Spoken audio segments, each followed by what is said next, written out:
Ključan zahtjev u svakoj proizvodnji, odnosno uzgoju, je uzgojiti biljku koja daje kvalitetan i visok urod, da lijepo izgleda ili da ima puno velikih cvjetova, ovisno o vrsti biljke koju uzgajate, a to neće dati ako ne bude zdrava i nahranjena. Dakle, ovdje govorimo o osiguranju temeljnih uslova, to jest zahtjeva za normalan rast i razvoj svake biljke. Osiguranje optimalnog tla za rast i razvoj je osnovni zahtjev za svaki uzgoj ili proizvodnju, no to nije uvijek moguće, bez obzira radi li se o ozbiljnoj proizvodnji za tržište ili pak uzgoju u našem vrtu ili na okućnici, pa čak i u cvjetnom loncu. Gnojidba je važna agrotehnička mjera, rekli bismo čak mjera broj 1. O tome smo dosta govorili na našem kanalu, pa ćemo to sve ponoviti u današnjem videu. Biljkama treba osigurati kvalitetnu gnojidbu kao preduslov za zdrav rast i razvoj, te dobar urod kao ključan preduvjet za uspješnu borbu protiv bolesti i nametnika.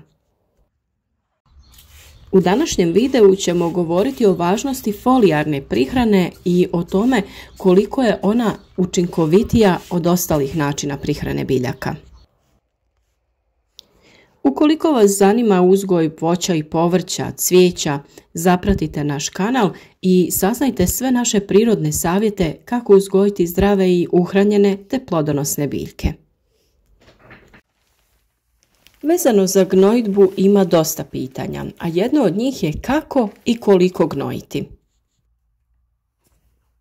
Tu ili pomaže iskustvo ili onaj jednostavan zahvat uzimanja uzoraka tla te slanja na analizu, naravno za one koji se bave ozbiljnijom proizvodnjom. Ili pak sa druge strane brza analiza priručnim sredstvima poput brzog testa koji možete nabaviti u agrocentrima. Time ćemo dobiti ključne informacije o tome što nedostaje tlu, to jest koji elementi, koliko moramo dati pojedinih elemenata, te postoji li blokada pojedinih elemenata pa je gnojidbom neophodno odblokirati blokirane elemente. Za te zahvate najbolje se odlučiti za neko od kvalitetnih organskih dehidriranih gnojiva koja imaju izbalansiran sastav NPK, to jest dušik, fosfor i kalij, plus mikroelemente, te druge elemente ovisno o namjeni.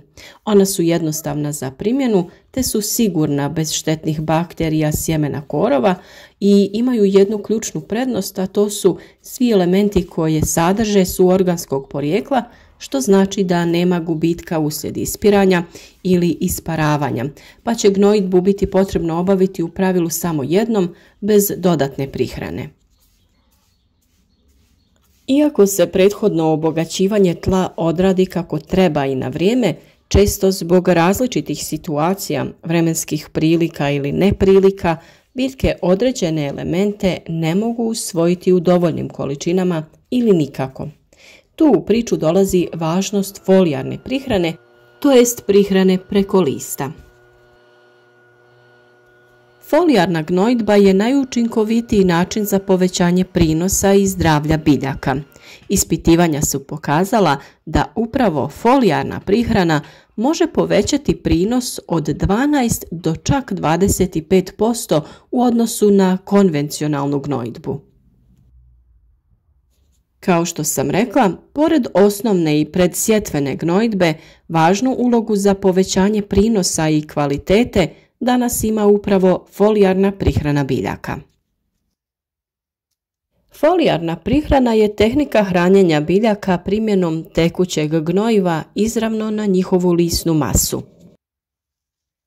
Već dugi niz godina je poznato da su biljke u stanju apsorbirati bitne elemente kroz svoje lišće. Apsorpcija se odvija kroz puč i lišća i kroz epidermu. Kretanje elemenata je obično brže kroz puči, ali ukupna apsorpcija može biti isto tako velika putem epiderme. Biljke su također u mogućnosti da apsorbiraju hranjive tvari kroz svoju koru. Znanstveno je dokazano djelovanje folijarne prihrane. Naime, jedan poznati istraživač biljaka i voditelj sveučilišta Michigan State University pri odjelu za hortikulturu Prvi je uvjerljivo dokazao da folijarna prihrana biljnim hranjivima stvarno radi. Istraživanja su provedena pomoću fosfora i kalija. Biljna masa je poprskana i mjerena sa Geigerovim brojačem da bi se promatrala apsorpcija, kretanje, korisnost biljnih esencijalnih hranjivih tvari. Rezultati pokusa pokazali su kvantitativno kretanje biljnih hranjiva po stopi od cirka 33 cm u satu u sve dijelove biljaka. Folijarna prihrana se smatra osobito korisnom za uvođenje elemenata u tragovima ili za hitne hranidbe biljaka za koje se utvrdi da imaju određeni nedostatak. Ispitivanja provedena u različitim mjestima pod različitim uslovima okoliša dokazala su da se kod folijarne primjene više od 90% gnojiva iskoristi od strane biljke. Kada se ista količina gnojiva primjenjuje na tlu, samo 10% od toga se iskoristi. Također u pjeskovitoj ilovači folijarna gnojiva efikasnija su i do 20 puta u odnosu na klasičnu gnojidbu mineralnim gnojivima u tlu. Biljci su uz osnovnu formulaciju potrebni makro i mikroelementi koji su podijeljeni u dvije skupine. Makroelementi potrebni u relativno velikim količinama uključuju ugljik, vodik, kisik, dušik, fosfor, kalij, kalcij, magnezij i sumpor. A mikroelementi koji su potrebni u manjim količinama uključuju željezo, hlor, mangan, bor, cink, bakar i molibden. Sada se postavlja pitanje kada se obavlja folijarna prihrana. Sa folijarnom prihranom biljaka se može krenuti još u fazi rasada, to jest nakon nicanja biljaka, pa se sa prihranom nastavlja po potrebi i zahtjevu pojedine vrste. Ukoliko koristite ekološka prirodna sredstva, dužina korištenja ovakve prihrane se produžava, a ukoliko se ipak radi o umjetnim hranjivima, tada se prestaje kada krene formiranje plodova. Općenito govoreći, folijarnu prihranu se preporučuje obavljati u jutarnjim satima ili navečer, jer tokom vrućeg dana pore biljaka se zatvore. Danas se na tržištu susreće sve više različitih sredstava za folijarnu prihranu, od kojih neka daju rezultate, a neka ne. S obzirom da ovaj video prate ljudi iz raznih dijelova svijeta, najbolje je da se u svojoj okolini raspitate o ponudi bioloških sredstava. Tema današnjeg videa je važnost i prednost folijarne prihrane, a o prirodnim sredstvima za jačanje i prihranu biljaka ćemo pričati u jednom od sljedećih videa.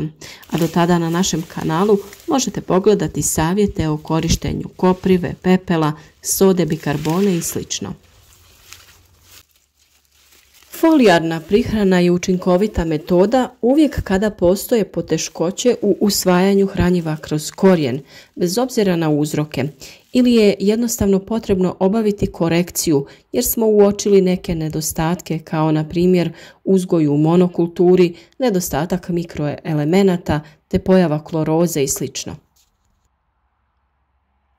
Ovakve mjere su vrlo učinkovite kada postoje nepovoljni klimatski uslovi pa su biljke u stanju stresa. Niska ili visoka temperatura tla, niska ili visoka temperatura zraka, nedostatak vode uslijed suše ili imamo problem uslijed već spomenutih nedostataka mikroelemenata, pojavila se hloroza ili neka bolest koja je uzrokovala probleme. Iznimno je učinkovita mjera folijarnog tretmana takozvanim aminokiselinama u stresnim uslovima, što se kao mjera pokazalo iznimno uspješnim zahvatom.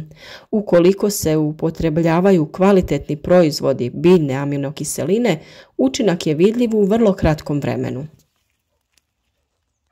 Kao što sam rekla, ove aminokiseline upotrebljavaju se kada biljke dožive određeni temperaturni stres, isto tako kada budu izložene niskim temperaturama ili ukoliko se desi nenadana pojava mraza, također se može odraditi ovakav tretman.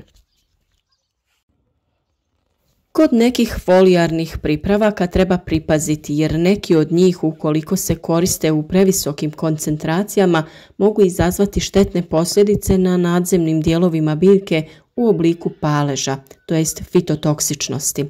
Zato kod odabira proizvoda treba obratiti pozornost na ovu okolnost i posavjetovati se sa trgovcem.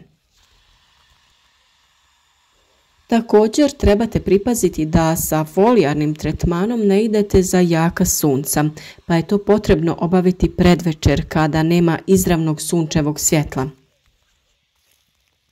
Vjerujem da vam je kroz ovaj video jasnije zašto je folijarna prihrana svih biljaka važna i neophodna. Iako ste obavili pripremu zemljišta, a na biljkama primijetite određene pojave, najbolje je odraditi folijarnu prihranu. Svakako je dobro na vrijeme krenuti sa takvim tretmanima kako bi biljka od starta bila dobro i kvalitetno uhranjena te samim tim otpornija na bolesti, napade štetnika i temperaturne oscilacije. U narednom periodu ćemo sa vama dijeliti naše savjete, to jest recepte za pripremu prirodnih hranjiva, pa svakako zapratite naš kanal, kliknite na zvonce pored znaka subscribe kako bi dobili obavijest o svakom novom videu. Podijelite ove informacije na društvenim mrežama sa vašim prijateljima. A kao i uvijek, pišite nam i u komentarima o vašim iskustvima sa ovakvim načinom prihrane biljaka, a tu smo i za sva druga pitanja koja možda imate.